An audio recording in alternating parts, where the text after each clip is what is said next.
Yeah, what? Yeah, I'm looking for insulation for my house. Yeah, right up here. Do you know what kind you need?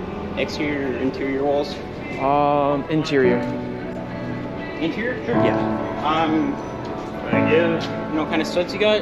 Studs? 2x4 or 2x6? Probably 2x4. Yeah, I think so. Yeah. This stuff here, it's a little more pricey, but the insulation is a little more better. Over there is 24-inch on center. Here, so coverage, awesome. 60 square foot, 12 bats in one. Cool. Actually, I actually just go around and I'm rewarding good customer service. Oh, so because you're able to help me out there, I want to give you a Timmy's gift card. Oh, you sure, buddy? Yeah, for sure. I appreciate it, man. Yeah, I really do. I appreciate you. Right on. Yeah. What's your name? Man. Ryan. Ryan? Nice to meet you. Nice to meet you. Hi, the video presents a short yet telling scenario between a customer and a service provider. And while the transaction is technically carried out to reflect several areas for improvement in terms of customer service quality. At the outset, the service provider's greeting is brief and lacks enthusiasm, which immediately sets a neutral or even disengaged tone for the interaction. It's like they're like a friend. And a warm smile, a welcoming gesture, or a simple phrase such as "Good day, how may I help you?" like that, could have made the customer feel more acknowledged and valued during the service process. The provider successfully fulfills the request, which demonstrates competency, but the delivery feels mechanical and transactional rather than engaging. As you can see the video, it's like you're like talking casually to the customer without any like professionalism.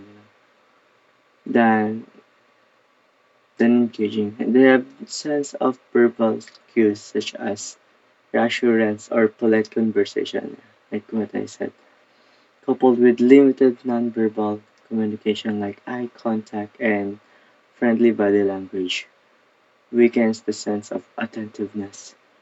This can create the impression that the provider is either disinterested or rushing, even if that is not the intention. Like as you can see, the guy or the provider give something to the other or the colleague that time while the customer is asking for something. Yeah. Another important observation is the lack of closure at the end of the exchange. Instead of wrapping up the interaction with a courteous like "thank you" or "have a nice day," so the service ends abruptly, leaving the customer without a sense of completion or appreciation. This may appear minor, but in reality, in customer service, closing remarks are critical in leaving a positive final impression. Without it, the customer may walk away feeling that the interaction was purely functional rather than genuinely service oriented. As you can see, there is no like a proper interaction in that way. Like you're like a friend or something. Like you're not a customer at that time. But yeah, still the provider gives the customers a very appreciations. That's why the customer gives something or tips like to give a provider a very good appreciation for the customer interactions that time. Yeah. While there were no instances of outright rudeness or mistaken handling the transaction, the overall experience comes across as a flat and uninspiring, highlighting the difference between providing a service and delivering good service. Yeah, you just provide a service, but not deliver a good service. But still, from the customer's perspective at that time, is very high. From a customer experience perspective, these gaps represent missed opportunities to build rapport, yeah, increase satisfaction, encourage loyalty.